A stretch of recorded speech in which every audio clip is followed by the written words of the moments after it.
Vine had left the students to clean a few dusty shelves. Instead, when she returned, not only found the shelves still dust-covered, but burnt, mangled, and toppled over. On top of that, the demon cat was standing on its hind legs, which means that Norbert, his summoner, had revealed, probably by accident, that he summoned a demon into this realm. This broke so many rules that its expulsion would be inevitable. Vine always prided herself on her ability to remain calm, but looking at this ancient archive in ruin left no room for that patience. What have you done?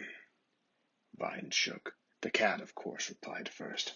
It was your monster. It came back again, and it wasn't for me. We'd all be dead. Vine cast Grimwick in a bubble that made it impossible for him to be heard anymore. As the bubble started to float upward, she turned to the students. I don't have the patience for the cat's lies. Now what happened? Norbert stammered next. It was the monster, and Grimwick really did save us. And it was scary, and it was angry, and it was going to kill us, and Vine too cast him in the bubble. He was beginning to cry and wallow again.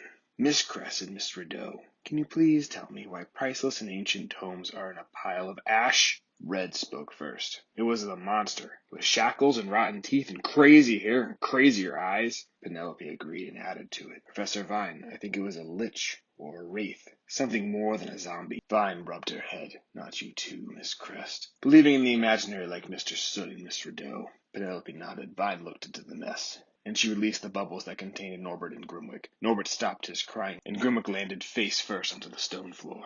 All right.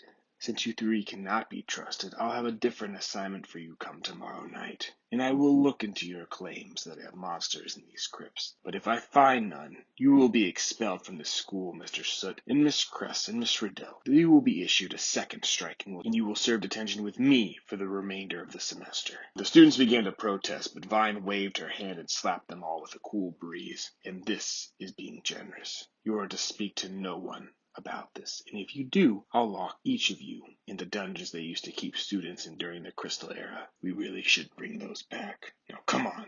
I will take you to your dorms. Back in Norbert's room, Grimwick was pacing. We're done for, boy. Vine isn't going to find this monster because she's the one who set it loose. This was all a ploy. We've only got one day, and she's going to expel us for sure. We need an ally, another teacher. Who? Norbert asked. What about that muffin-looking one, Professor Kinkle? You mean Professor Crinkle? I doubt she'll help us. We ruined her classroom, remember? Grimwick laughed. Yeah, that was kind of funny.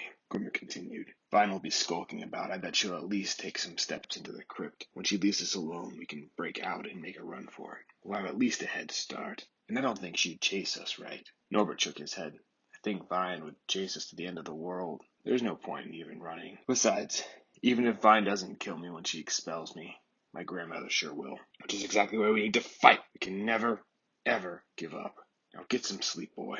Tomorrow will be a long day. Best get what kind of rest we can before. Grimwick's little pep talk did little to stir Norbert. He doubted even the boy had the nerve to try to outrun Vine.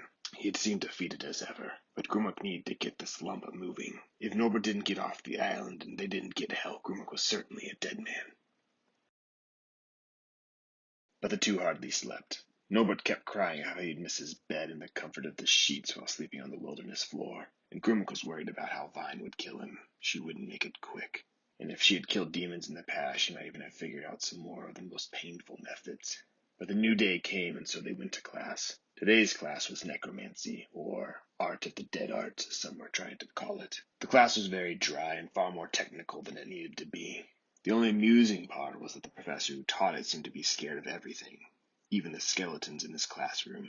Norbert took his usual seat in the back and tried to sleep before class started, but then Penelope and Red slid into the bench with him. We've got to prove to Vine that there really is a monster, Red said. And we're going to, Penelope echoed. Red and I were talking last night. Professor Nickel knows all about the undead, and since he's easy to get off topic, perhaps we can get him to talk about it during class. But Vine told us not to tell anyone, Norbert said.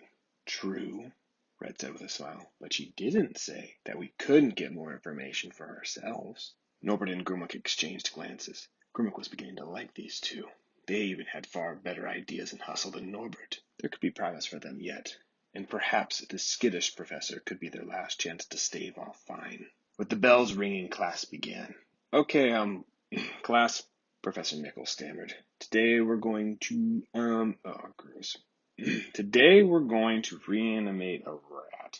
Oh, cool, Red said, moments after Penelope would elbow her into the gut. Ouch! Professor Nickel pulled out a plate with a dead rat on it. It was so gross, so gross. Why did my family have to specialize in this stuff? Gross, gross. He looked like he was gonna barf, and then he put a small sheet over the rat.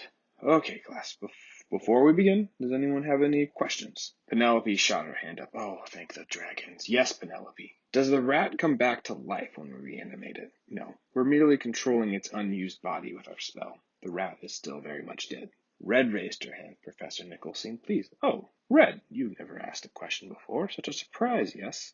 Red ignored the comment. Could the rat come back to life? Professor Nichols scratched his head. Well, that is a topic for debate. Some necromancers of history claim they are able to return the soul of a deceased back into their original bodies, but most scholars agree that that's improbable. The more likely is that these infamous necromancers were manipulating bodies and using them like puppets, like actors taking a role. And then Penelope added, Do you think it's possible? Nickel curled his hair in his thought. I think there's a lot of forbidden magic that has been lost, and for good reason. I like to think that most spirits take pleasure in the afterlife that they are given. I'm sure there are spirits dark enough and vile enough that their ideal afterlife was plaguing the world in their physical bodies. But to your original question, no. I don't think that this rat soul will ever come back. What about wraiths, zombies, liches, ghosts, monsters, rats, and vampire dragons? Norbert yelled too loudly, trying to be helpful. Oh, and what about them, Norbert? Nickel was intrigued. Penelope and Red shot a look at him. Norbert stammered. Do they exist? Nickel was amused. Let's see. Standard definition for a wraith is a soul returned back from the dead. There are no documented cases of that. Based off kind of Penelope's question, those are not real. Zombies are real, and technically there's a few different types. There is plenty of historical information supporting them, but the most harmful variants have all been extinct by the formation of the Alliance of the Kingdoms. They still happen in nature, but no longer plague humans. Liches are a myth. The amount of energy needed to create one would be even more powerful than any mage could muster, so I would say that would be impossible. Ghosts, yes, they are very real. We have some on this very island. Monster rats, I don't see why not. And vampire dragons, such as the vampire dragons on the Blood Curl Islands from the children's story, absolutely real. Then he gave a wink. Penelope seemed happy with this information. Norbert blushed, but Grimwick still had no idea of what this monster could be. It must be some sort of zombie, but at least it was something.